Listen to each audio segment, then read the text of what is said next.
All right, so we had chapter four, national security and school safety.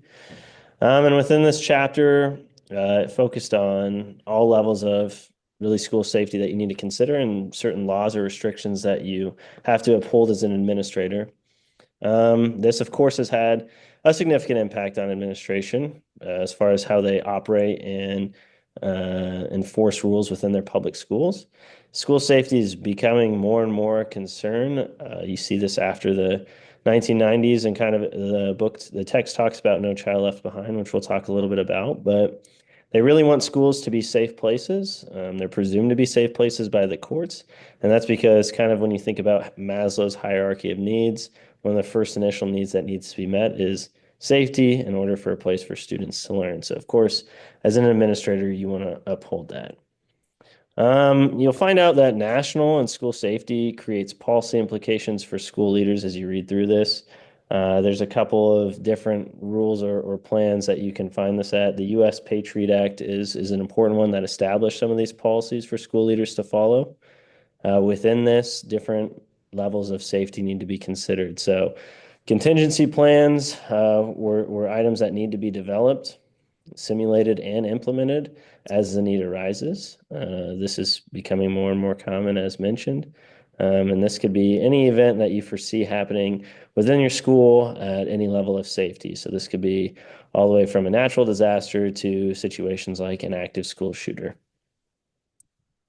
As mentioned a little bit earlier, USA Patriot Act. The intent of this act was to really address the attack of potential terrorists in the United States. This comes about a little bit after 9/11, and it makes its way from what was the FBI to U.S. law enforcement into the school systems.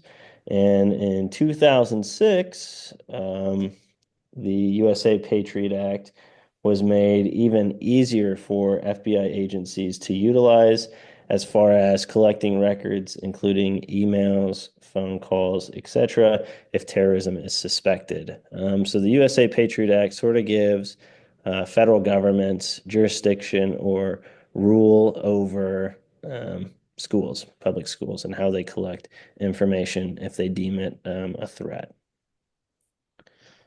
Because of this, as mentioned, probable cause is not required. So information, including email addresses, all of that can be collected, and the FBI may obtain information under the FERPA Act without consent of parents or legal guardians. Something to be aware of as an administrator. Aside from the Patriot Act, you have the No Child Left Behind school safety. In the NCC or NCLBA, school safety becomes a major priority. It's just kind of one of the things Bush focuses on, aside from retaining teachers that are highly qualified.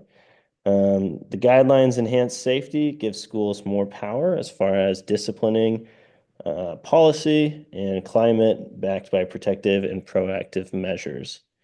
It also requires districts to create specific procedures for evaluation and responses to threat. In turn, schools must also identify all potential disasters. Because of this, administrators sort of, not that they weren't already, but have to consider how they're going to handle violence in schools. They have to think about presence of gangs in schools. School leaders are getting immense amounts of pressure from parents, citizens, and school boards to provide safer environments for teachers to teach and students to learn. And that's kind of where the No Child Left Behind Act works out. Added to this pressure is the view of courts that schools are safe places based on the assumption that children are supervised by licensed and well-trained teachers and administrators. So you're seeing a pivot from what were previously seen as safe schools prior to kind of 9/11 and Columbine, and you're getting a change in the beliefs from outsider stakeholders as to how schools are implementing and taking care of their safety. Another important thing to consider, aside from all the policy creation that goes into safety for natural disasters, school shooters, is bullying. This chapter is really interesting. Some of the things associated with bullying. One thing to note, bullying was defined as physical or verbal acts, either repeated or done once. In this, there was an interesting statistic that broke down where bullying most often occurs. So it can be a repeated behavior, antisocial behavior towards others. A bully, depending on circumstances, may be charged criminally if she or he exceeds the age of 12. And it said 45% of bullying occurs in hallways or stairwells. 32% occurs inside the classroom, which was, of course, a striking number, something you want to think about, and 22% outside on school grounds. No matter where that's happening, that is the superintendent's, administrators, teachers' responsibility to act in a manner to provide a safe learning space for their students. Bullying is not limited to face-to-face. Now we have to consider cyberbullying. This involves using electronic devices to post hurtful, embarrassing text or images intending to create anxiety, intimidation, emotional distress in another person. More serious forms of communication may involve hate speech, threats, sexually offensive content, or messages designed to ridicule the victim. Consistent pattern of these types of communication on the internet constitutes cyberbullying. Something to note that wasn't in the text, but I think is something more districts are considering. Integration of AI into cyberbullying, the hot topic of deep fakes and utilizing that to distribute either made up or real child pornography and how districts are addressing that. And there's actually some legislation right now in the state of Nebraska proposed by Jim Pillen on how schools should address deep fakes. So something to consider paying attention to as we move forward. Megan Meyer Cyberbullying Prevention Act. Megan Meyer committed suicide after a classmate and her mother fabricated an online account attributed to a fictitious 16-year-old boy to whom Megan was attracted. Cordial and positive messages about her turned negative, along with bulletins suggesting that she was a bad person.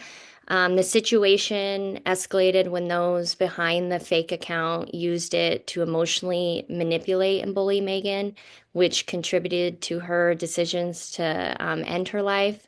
After Megan committed suicide, HR, House of Representatives, 1996, 1966, known as the Megan Meyer Cyberbullying Prevention Act, was introduced in Congress. The intent of this act is to amend the federal criminal code to impose criminal penalties on anyone who transmits in interstate or foreign commerce or communication intended to intimidate, harass, or cause substantial emotional distress to another person using electronic means to support severe, repeated, and hostile behavior. So, what that means is the act aims to make it a crime to use electronic communication like texts, social media, or emails to bully, scare, or hurt somebody emotionally, especially if it involves serious or repeated mean behavior. Next slide, gang characteristics and membership. Gangs are best described as groups of individuals involved in usually close social relationships. They share a common collective identity expressed through a gang name. Gangs adopt certain symbols or signs and claim control over a certain turf or territory. Gang dress. Gang members tend to wear specific apparel or colors to convey gang affiliation. Where gang activity has been prevalent in the school or community, and there is clear knowledge that certain types of dress are associated with disruptive gang activity, school officials may prohibit such dress. Duty of care in gang violence. School personnel are expected to exercise the standard of care that any other reasonable professional would exercise under the same and similar circumstances. If school officials are aware of gang presence in their schools, there is a greater expectation for monitoring gang activity. The standard of care is higher based on prior knowledge of gang presence. School uniform dress policies, school safety, and students' freedom of expression rights. Many school officials, in their desire to create and maintain safe schools, have developed uniform dress code policies for students. As school uniform policies are drawn by school leaders, it is prudent that they be mindful of the freedom of expression rights of students. Policies that do not recognize these rights are risky at best and may result in legal challenges and unnecessary legal costs to school districts. Drug testing. Until the mid 1990s, no case involving drug testing in public schools had been litigated by the U.S. Supreme Court. Vernonia School District versus Acton, however, reached the Supreme Court when the Ninth Circuit Court reversed the district's court's holding for the school district. Under the district's policy, all student athletes were required to provide a urine sample at the beginning of the season for a particular sport in which they participated. Alcohol and breathalyzer testing. School officials may, based on school or district policy, administer breathalyzer testing where there is an immediate concern regarding students under the influence of alcohol during voluntary school-sponsored events. School officials will likely succeed in initiating a breathalyzer test to any student if they have reasonable suspicion that the student is under the influence of alcohol. Reasonable suspicion may be established if school officials detect the smell of alcohol on a student or observe behavior that might suggest a student is intoxicated, such as slurred speech or impaired motor control.